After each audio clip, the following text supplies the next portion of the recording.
Hello, I'm Bruce Lorenz, and this show is called Bruce on the Loose. I talk to people in city government, the school system, businesses, and today, Johanna Perrino. Johanna, thank you so much for the years that you've spent at WCTV producing award-winning shows, and I'm sure the community extends its thanks to you. Thank you, Bruce. It's honestly been a pleasure. And I was telling someone today, I finally made it after 33 years. I get to be a guest on Bruce on the Loose. Well, what about your early years in the city of Akron? Can you look back on your early childhood? Sure, yes. I was born and raised in Akron, kind of near the Chapel Hill, Talmadge area. I went to a small Catholic school, elementary school called Christ the King, which is no longer there. And then St. Vincent St. Mary High School, graduated in 1983. And then received my bachelor's degree from the University of Akron. And then a little later in my life, received my master's of business administration also from the University of Akron. You might not believe this, but I umpired way back when at Christ the King. Really? Yes, I did. It was early on in my umpiring career, I guess. So why did you decide to go into media? Well, it's funny. I started, this was when computers were really just coming out. So like I said, I graduated in 1983. My dad said, you need to get into computer science. So like the good daughter I was like, okay, that's what I'll do. I'm going to go to college. I'm going to study computer science. I took all the math classes. I loved math and got to about the point where I started to take electives. And I have always loved television. I honestly could really sit down and watch anything. More of, even from a young age, I looked at how it was actually being produced and didn't know that would help me later in life. But I took this class that was where it was called media appreciation or something like that, where we just watched movies and television shows and talked about them. And found out that there was actually a degree that I could take more of those classes. And I remember coming home and telling my dad, I'm going to change my major. I can get paid to make TV, and that's what I'm going to do. So, and he was all for it. Good. It was fine. Changed my major. I had already taken all the general studies classes and changed my major and loved it ever since. Just so happy I did that. Are we okay today? Is the time moving? Oh, Aiden will keep track. It's okay. Aiden knows what's going on. Well, he is well trained by you and company. Did you have a mentor? Well, so when I first got out of college, actually in college, I started working for Time Warner, or back then it was called Warner Cable before all the name changes. So I worked there in telemarketing. And that's where I really learned all my customer service skills. And then when I graduated, or my last year of college, I got an internship at WAKC, which TV23, which was the ABC affiliate in Akron. So I was doing master control back at the time when we actually had to push the buttons to play the commercials. You know, someone was actually sitting there hitting the buttons. And so someone that worked at TV23, Billy Soul, which if people have been around for a while, they maybe will know him. He was the producer and host of the late night music video show before MTV, maybe before MTV, maybe around the same time. But and then he also produced some public affairs shows that he would host. Well, one day he came into the control room and I was running master control and he said, do you know how to edit? And I said, no.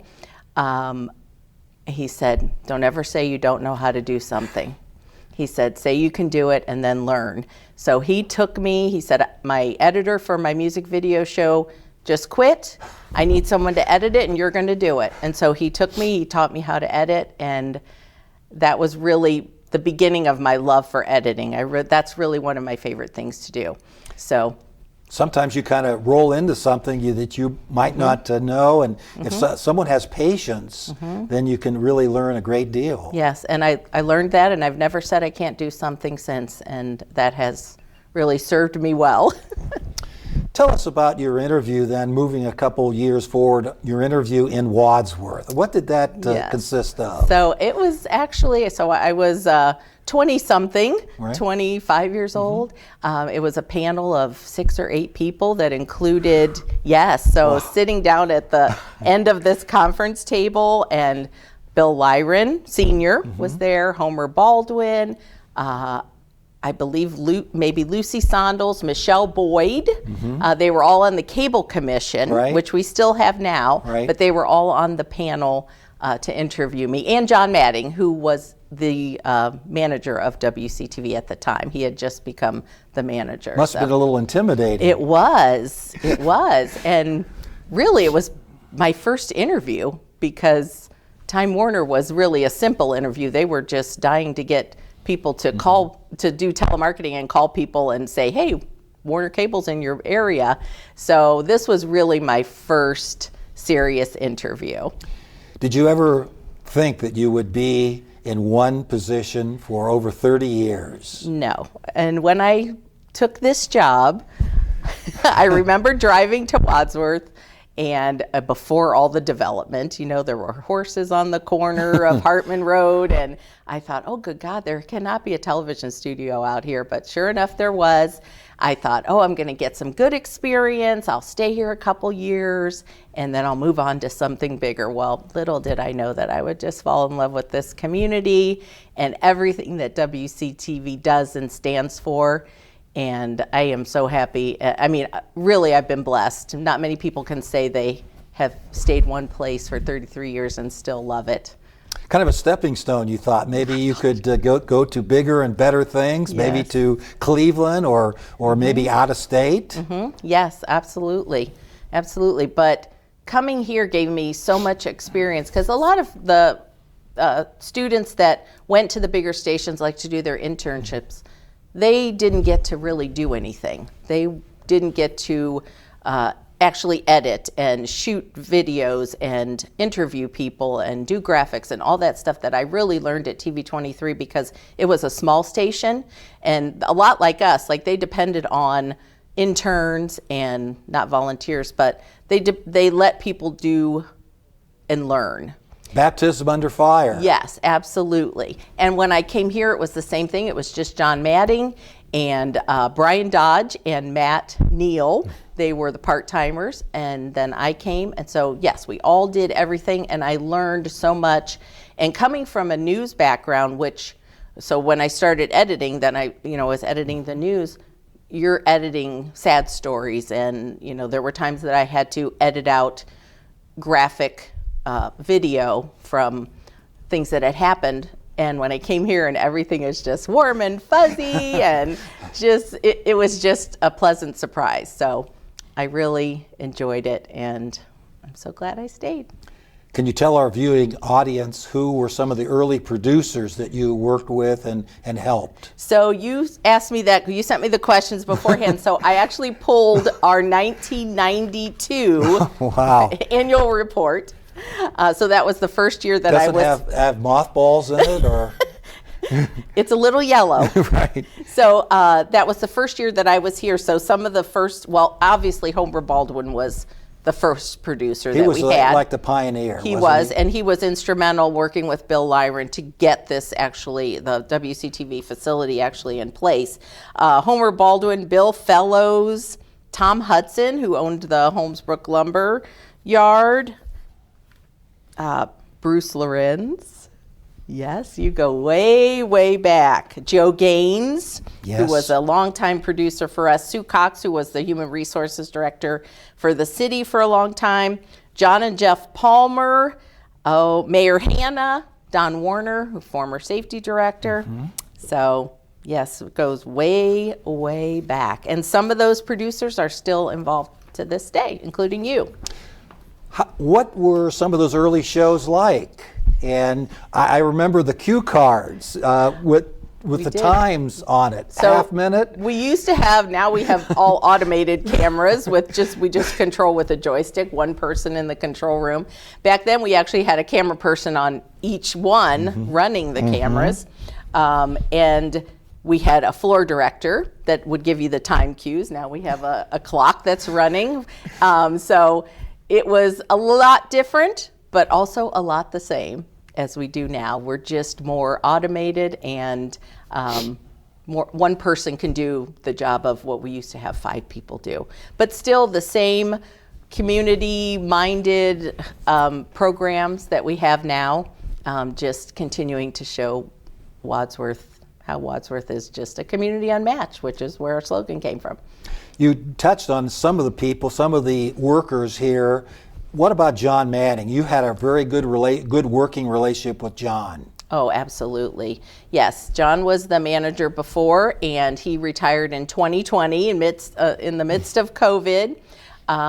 We were just a great team. It's one of those things that people say, you know, we don't even have to talk, because we just knew what needed to be done, and we did it. And we were a great team. We really built the programming, amount of programming that we had come through WCTV. When I first started, my title was facilitator trainer.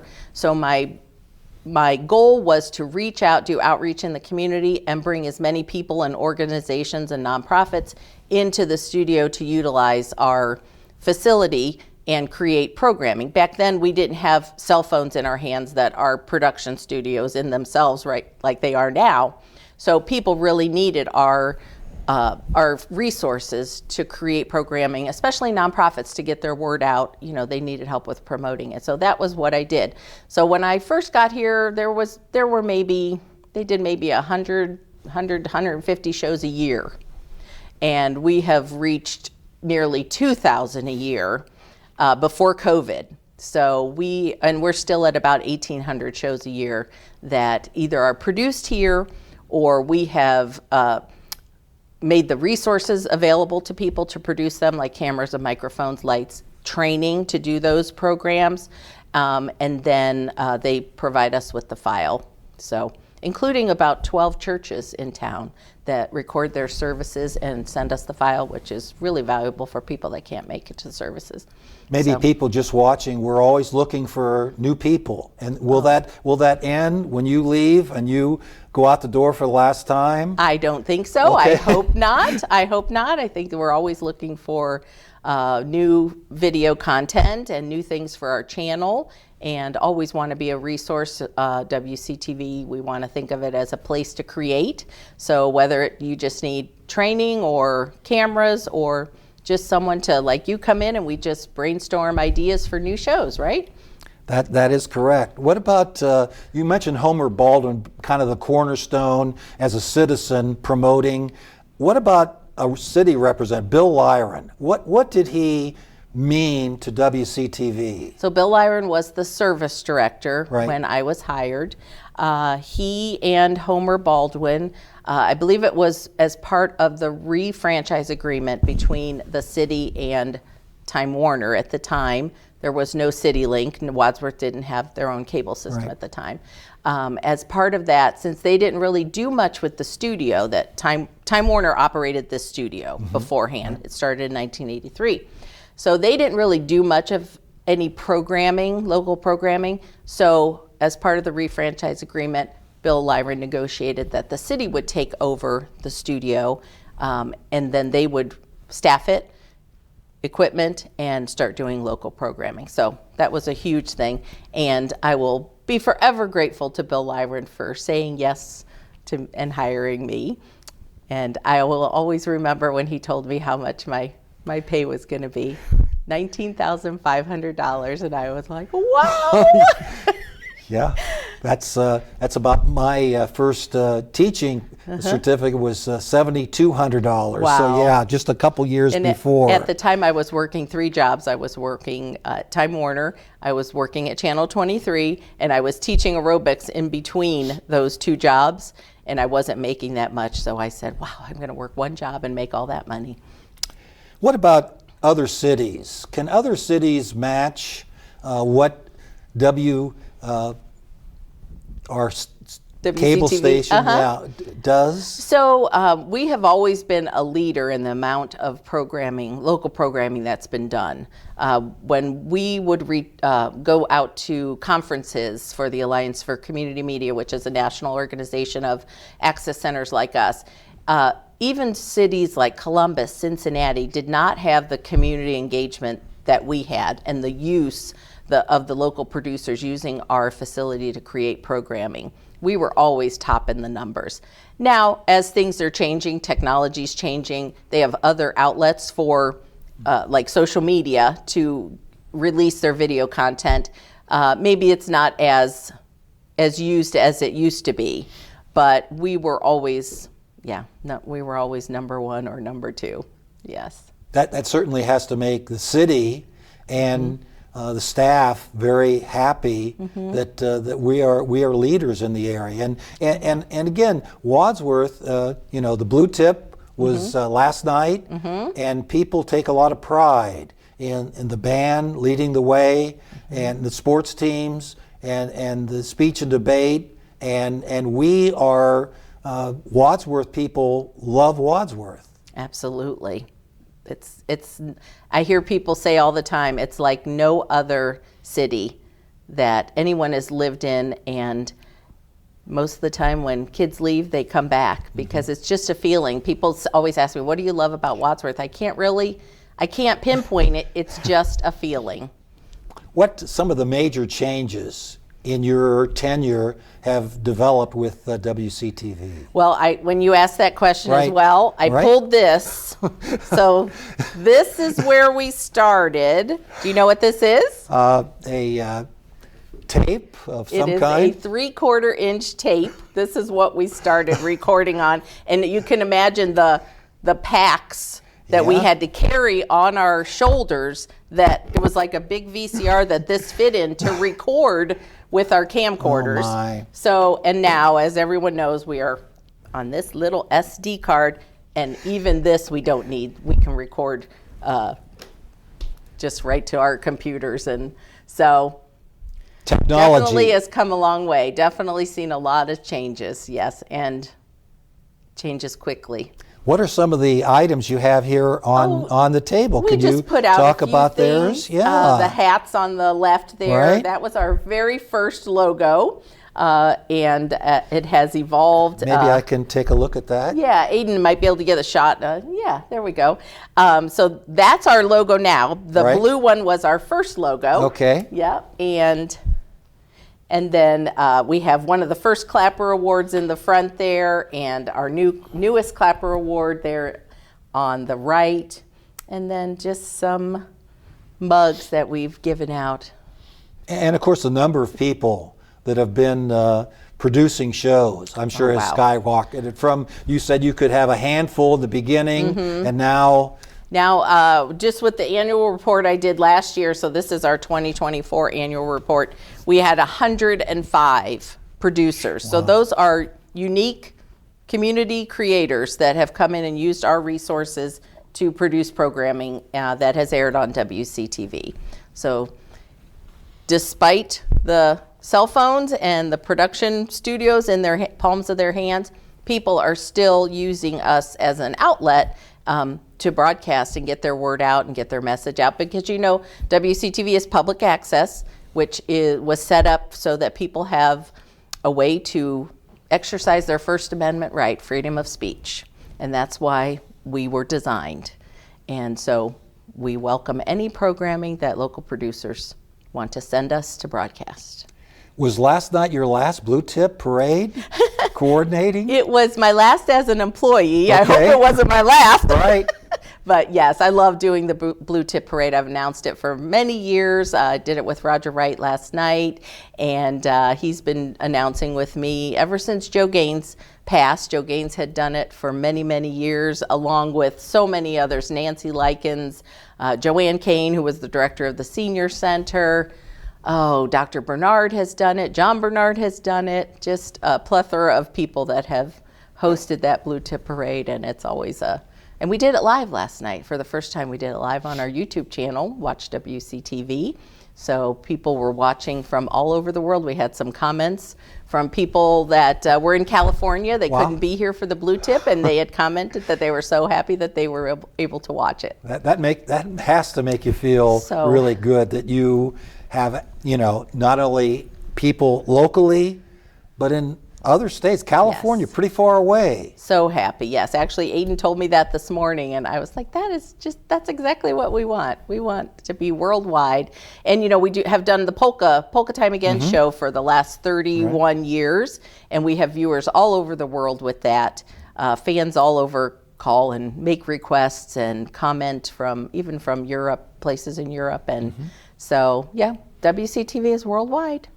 What are some of the other top shows besides Polka Time Again that you get comments from and people want to go ahead and see more episodes of that? Well, we have to say Bruce on the Loose. You know that we do get calls from people that ask specifically if they can be a guest on your show, because it does have so much outreach and it reaches so many people, and especially nonprofits or someone that's trying to promote an event or a cause. It's really helpful. So That makes me feel really good, Yes, but you're yours probably is- exaggerating a bit. I am not exaggerating, no. We have the game show on Thursday nights, Ticket Trivia, that Roger Polk hosts. They can win cash. We have the city council meetings. High school sports is probably our most watched program, especially football.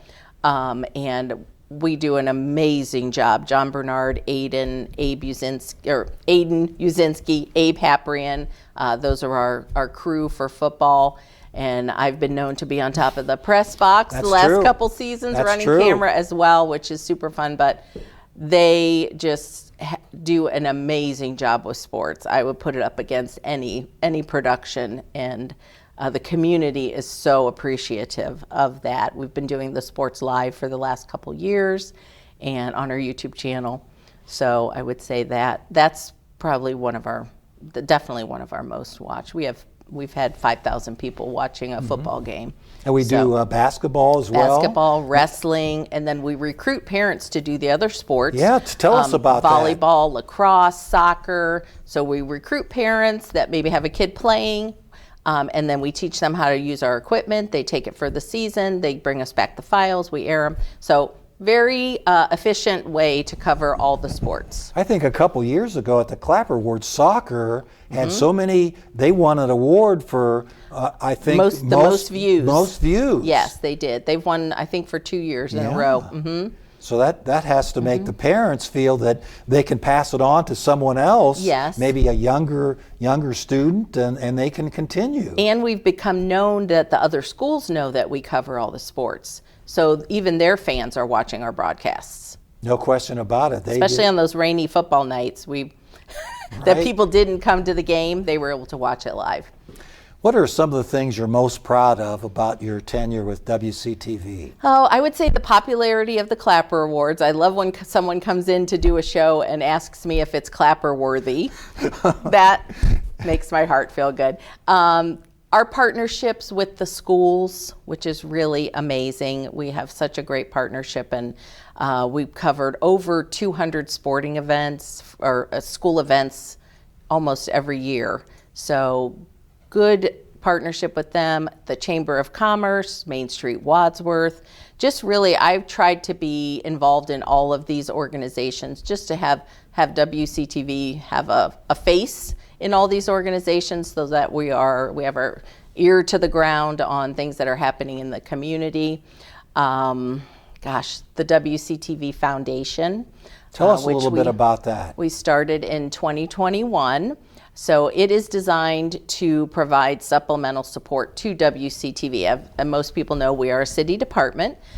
We are fully funded, but sometimes there are things that aren't in the city budget that we might want to do or purchase.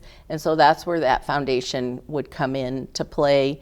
They do fundraising, and they would be able to help us out if we needed something purchased or we wanted to do something a little outside of the city budget.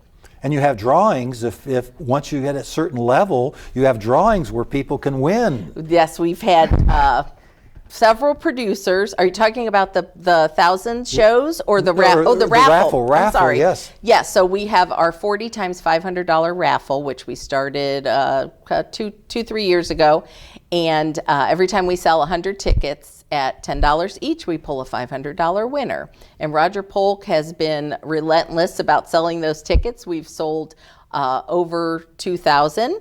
And we've given away $10,000 so far. So, and he is at all the downtown events, the farmers markets, the First Fridays, selling those tickets, and we really appreciate his efforts. So yes, the foundation is something that was on my bucket list. I wanted to have set up before I left, and I'll still be involved with that even into retirement. So I'll still have a connection to WCTV.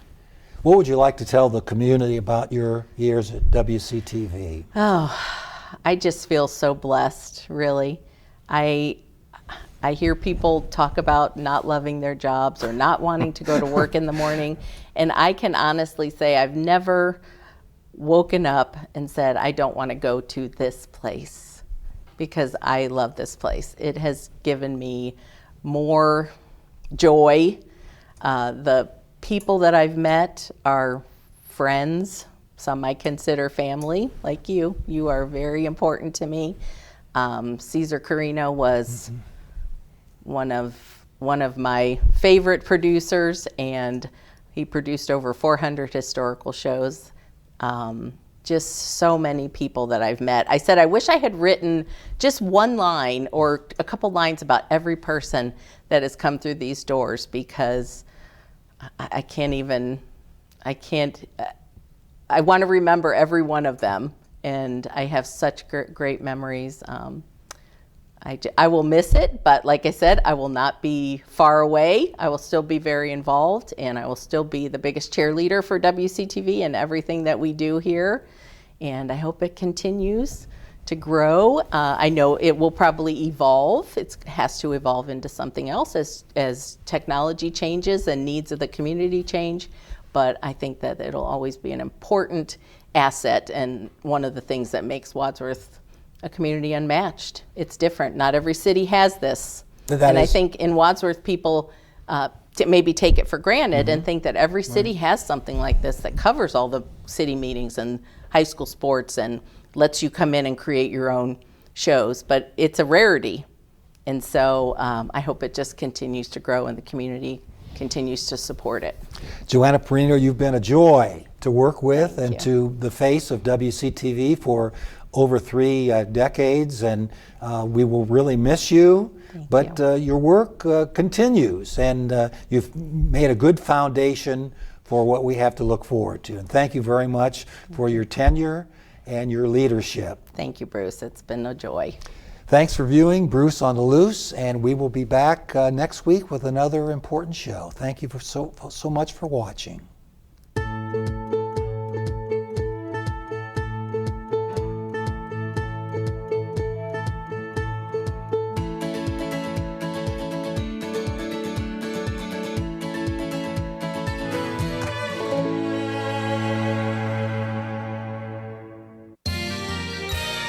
You are watching WCTV, Wadsworth Community Television.